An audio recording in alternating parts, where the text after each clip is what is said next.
ওম শান্তি। আজকের প্রাতঃমুরলি 25/12/2024। বাপদাদা বলছেন, মিষ্টি বাচ্চারা, প্রতি পদে পদে বাবার শ্রীমতে চলাই হলো হায়েস্ট চার্ট। যে বাচ্চাদের শ্রীমতের প্রতি রিগার্ড আছে তারা অবশ্যই মুরলি পড়বে। আজ বাবা প্রশ্নে বলছেন, আমাদের মতো ঈশ্বরীয় বাচ্চাদের কেউ কোনো প্রশ্ন জিজ্ঞেস করতে পারে না যে আমরা খুশিতে আছি কি, আমরা সন্তুষ্ট আছি কি। এ কথা কেউ আমাদের জিজ্ঞেস করে না, কেন কি আমরা সর্বদাই রাজি, অর্থাৎ সকল কিছুতেই সন্তুষ্ট থাকি। আমাদের আত্মাদের পারব্রহ্মে থাকা বাবার জন্য উৎকণ্ঠা ছিল, তাকে পেয়ে গেছি, আর কিসের পরোয়া আমরা করব। আমরা অসুস্থ থাকলেও বলি আমরা খুব খুশিতে আছি। আমাদের ঈশ্বরীয় সন্তানদের কোনো বিষয়ে উদ্বেগ থাকে না। বাবা যখন দেখেন আমাদের উপর মায়ার আঘাত হয়েছে, তখন বাবা জিজ্ঞাসা করেন, বাচ্চারা, তোমরা খুশিতে আছো তো, সন্তুষ্ট আছো তো? ওম শান্তি। বাবা বোঝান আমাদের বাচ্চাদের, বাবা যেমন আমাদের বাবাও তেমনি সদ্গুরু, টিচার, সুপ্রিম গুরু। এই কথা সর্বক্ষণ আমাদের স্মরণে অবশ্যই থাকে। কল্প কল্প বাবা এসে আমাদের এটি শেখান। বাবা হলেন জ্ঞানের সাগর, পতিত পাবন। দেবতাদেরই পদ্মের নিদর্শন দেওয়া হয়। এ হলো ঈশ্বরীয় পাঠ। দেবতাদের মহিমা যদিও বা করা হয়, তবুও উঁচু থেকে উঁচু হলেন বাবা। বাবার এই জ্ঞান অনেকই সহজ, তবুও অনেক সময় মায়া আমাদের ভুলিয়ে দেয়। তাই আমরা আত্মারা এখন সর্বক্ষণ বাবাকে স্মরণে রাখি, বাবার স্মরণে থাকি। বাবা আমাদের চার্ট লিখতে বলেন, এবং এই হায়েস্ট চার্ট তাদেরই হয় যারা সর্বক্ষণ বাবার শ্রীমতেই চলে। বাবা বলেন, আমাকে স্মরণ করো, তাহলেই স্বর্গের মালিক হয়ে যাবে,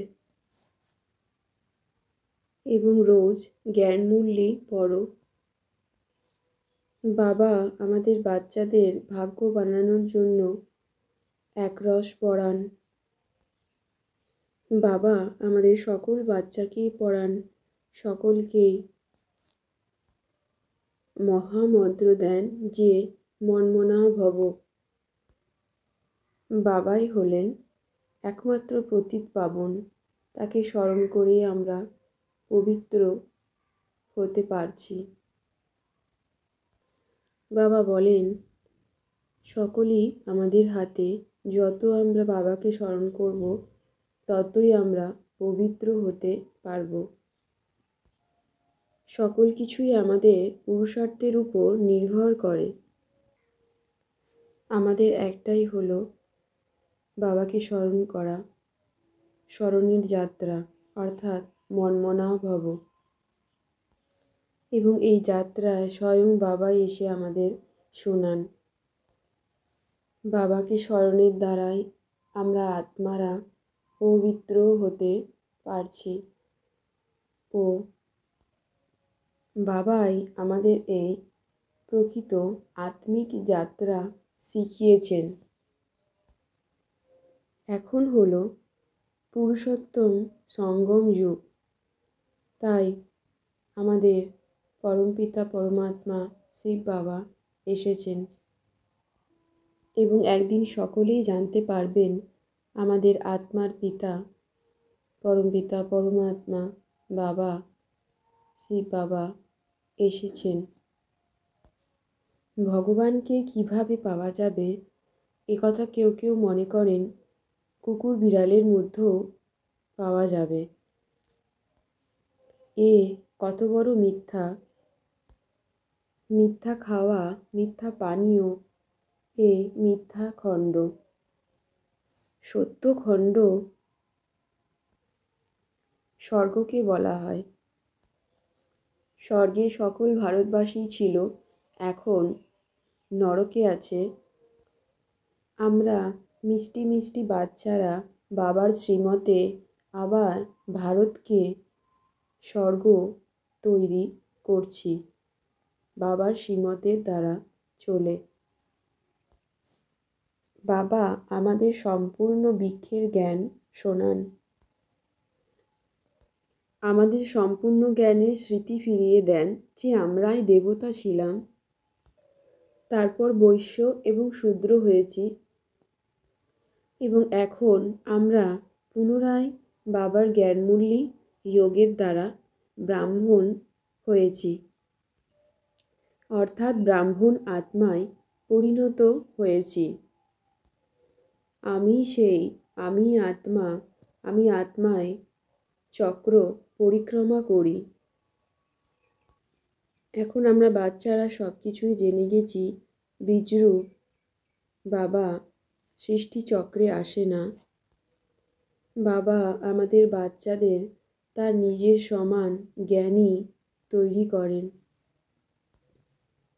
তিনি আমাদের তার নিজের সমান ভগবান বানান। এই বিষয় খুব ভালোভাবেই আমাদের বুঝতে হবে, যা আমরা ধীরে ধীরে বুঝছি। বাবার এই জ্ঞান আমাদের মধ্যে থাকলে আমরা তা অন্যকে দান করতে পারব। এই ঈশ্বরীয় পাঠ পড়ে আমরা বাবার কাছ থেকে যা পদ চাই তাই নিয়ে নিই। বাবাকে আমরা বাচ্চারা যতই স্মরণ করি, যতই আমরা সেবা পুরুষার্থ করি, ততই আমরা ফল পাই। আমাদের বাচ্চাদের কারুর মন খারাপ হলে বা কেউ হতাশ হলে তখন বাবা আমাদের উপদেশ দেন। বাবার কাজই হলো আমাদের আত্মাদের অতীত থেকে পাবন করে বিশ্বের মালিক বানানো। আমরা সকলেই বাবার থেকে শ্রীমত নিয়ে চলতে থাকি। আমাদের বাচ্চাদের মধ্যে মায়ার প্রবেশের কারণেই বাবা আমাদের জিজ্ঞাসা করেন, আমরা খুশিতে আছি তো? বাবা আমাদের টিচার এবং সদ্গুরু, এবং প্রকৃতপক্ষে সুখী আমরা তখনই হব যখন আমরা সত্যযুগে যাব, এবং সেখানেই স্বর্গ। কিন্তু অনেকেই জানে না যে স্বর্গ এবং নরক কাকে বলা হয়। আমরা এখন পুরুষোত্তম সঙ্গম যুগে এসেছি। বাবা আমাদের কল্পকল্প পড়াতে থাকেন। তিনি আমাদের সদ্গুরু, মুক্তি ও জীবন মুক্তির পথ দেখান। বাবা আমাদের শেখান মন বচন কর্মে কিভাবে আমরা অন্তর থেকে শুদ্ধ ও পবিত্র থাকব, এবং তা আমরা ধীরে ধীরে শিখছি। অন্তরে কোনো রকম দুর্গন্ধের আবর্জনা আমরা কারুর প্রতি রাখি না, ও সর্বক্ষণ বাবাকেই স্মরণ করি।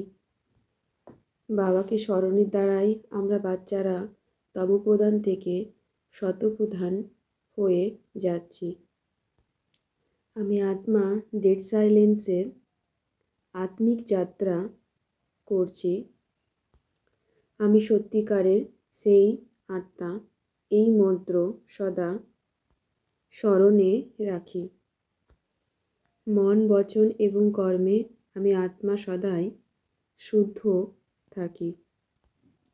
আমি আত্মা নির্মান্তার গুণ ধারণ করে সবাইকে সুখ প্রদানকারী, সুখদাতা ও সুখস্বরূপ আত্মা। আমাদের মহান আত্মাদের লক্ষণই হল নির্মমতা, অর্থাৎ নম্রতা, নিরহংকারী। যতই আমরা নম্রতা, নিরহংকারী থাকব, ততই সকলের দ্বারা মানপ্রাপ্ত হব এবং আমাদের সম্বন্ধ সম্পর্কে আসা সকলকেই সুখের অনুভূতি করাই। তাই আমাদের ব্রাহ্মণ আত্মাদের গায়ন হল, আমরা হলাম সুখের সাগরের সন্তান, সুখস্বরূপ, সুখদাতা। আমরা সকলকে সুখ দিই ও সকলের কাছ থেকে সুখ নিই। কেউ দুঃখ দিলে তা গ্রহণ করি না। আমরা হলাম বাবার জ্ঞানী বাচ্চা, সর্বদাই আত্ম অভিমানীতে স্থিত থাকি। ওম শান্তি।